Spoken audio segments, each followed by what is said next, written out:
Baek Ji-young is held as the queen of OSTs. She sings the most legendary OSTs out there, like soundtracks for Iris, Secret Garden, Rooftop Prince, and more. Not only did she have success in that, but she also introduced Latin music to Korean listeners. However, her life was not all rainbows. She had to go through one of the most scandalous scandal in Korea. Here is the story of Baek Ji-young. Baek Ji-young was born on March 25, 1976, in Seoul, South Korea. She grew up in a household where music was an integral part of their daily culture. Over time, she became so influenced by it that she decided to become a musician. Her varied music taste allowed her to listen to different music genres, and she was influenced by Latin dance music. When she was in high school, she got involved in the trap music scene for a short while. At that time, it was more popular than any other music form among the Korean youth. And when the time came to embark on a career in music, she decided to experiment with a crazy mix of music, which was unheard by her target listeners base. She arrived on the Korean music scene with her debut single Choice in 1999, which was a peppy dance number. The song featured Latin beats, and the music critics praised her for taking such a risk with her debut album. All this success was overwhelming for Baek, and she didn't waste any time in recording and releasing her second album, Rogue, which came out in April 2000 and outgrew the first album in terms of overall success. Selling 360,000 copies during the first few months, the album cemented Baek's place as one of the most talented and popular young musicians in South Korea at that time. However, in the same year, her life started to crash down. On November 19th, an explicit videotape of Baek Ji-young got uploaded on a pay-per-view porn site, putting her career on the brink of extinction in a matter of days. Kim Si-won, Baek's manager at the time, had filmed himself making love with Baek and reportedly kept the tape as his weapon in case she tried to replace him with someone else after becoming successful in her career. As soon as the video was leaked, radio stations scrambled to pull her songs off the air, and TV stations canceled appearances left and right. The coverage around this incident was as unbiased as it can be in a patriarchal society. While Baek was shedding tears at press conferences, apologizing for her mistake even though she was filmed without consent, the man managed to flee to the US and wasn't met with even half the vilification. Soon after, an SBS program managed to get hold of Kim over the phone. He admitted on a live broadcast that the tape was genuine and that he was the one who filmed it in 1998. Apparently, he had plans to marry her, but he never clarified why he took such a video in the first place. Kim said that he didn't leak the video but was unable to tell who else could have done it. This interview boosted the topic to the top of national interest.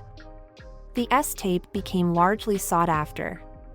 When a tech student hacked the website where the footage was originally uploaded, the video multiplied at a rate of 200,000 copies in a day all over the internet. On November 24th, Baek temporarily fled to Guam to escape the character assassination and harassment by the public and media alike. But she was not someone who would keep her head down and accept the unfair criticism thrown her way. During a press conference on November 29th, Baek made it clear that she saw herself as a victim in this ordeal and that she had plans to continue singing as long as there was even one fan willing to listen. I decided to come forward to tell the truth to prevent other women from becoming victims like me. Her fighting spirit made her a representative face of feminist movements in South Korea and garnered her support from activist groups. The Korean Women's Association United supported Baek, calling this incident an invasion of privacy and a violation of human rights. Park Kyung-ah, the spokeswoman for the Women's Association, took a stand for the singer and questioned society. Why is it that women actresses and singers are expected to be squeaky clean, while the same standards don't apply to their male counterparts? However, Baek Ji-young still had to hide from the public for 3 years. She was extremely distressed and frustrated, and she had to take medication for her depression. As for her former manager Kim Si-won, he was jailed for having sex with a minor and illegally filming in 2012 in Los Angeles, USA. This man deserves to rot in jail. In 2003, Baek Ji-young released fourth album, Smile. The overall total sales of her fourth album couldn't reach a satisfactory number, and the critics weren't particularly pleased either. But it wasn't until 2006 that her fifth album, Smile Again, marked a proper comeback for the superstar. The first single from the record, I Won't Love, bagged her numerous awards, including Best Female Artist, Artist of the Year, and Song of the Year at the MAMA. From that point onwards, Baek kept rising in popularity, making music critics audit her ability to hold on to such success in her mid-30s in a teen-dominated industry. Besides her studio albums, Baek became well known for her drama OSTs. Don't forget For Iris, Love Is Not a Crime for Ja Myung-go, That Woman for Secret Garden, and If I For the King's Affection are only a few of her most notable works in this field. Baek's soulful vocals eventually earned her the OST Queen title among fans. Her single Like Being Hit by a Bullet from her album Sensitivity became a chart-topping success. The song was a slight deviation from her usual music taste and was a mid-tempo song. The song remained in the top spot on many different South Korean music sites, and the album went on to become a success. It's still one of the best breakup songs. In 2011, the female singer published her relationship with the actor Rooftop Prince Yoon Suk-won, who was 9 years younger than her. They encountered opposition from the public and family nonetheless. Regardless of everything, the couple got married in 2013. After the wedding, the singer suffered a miscarriage in the 4th month.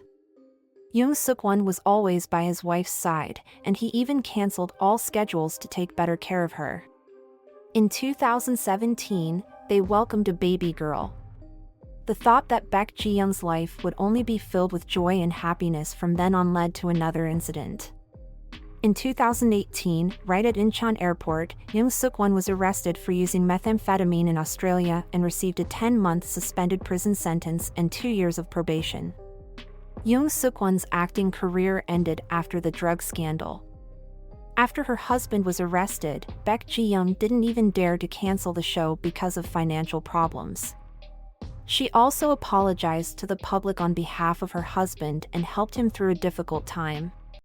Baek Ji-young had ups and downs in her life. It's beautiful to see that she was able to overcome all this and still be successful in her career.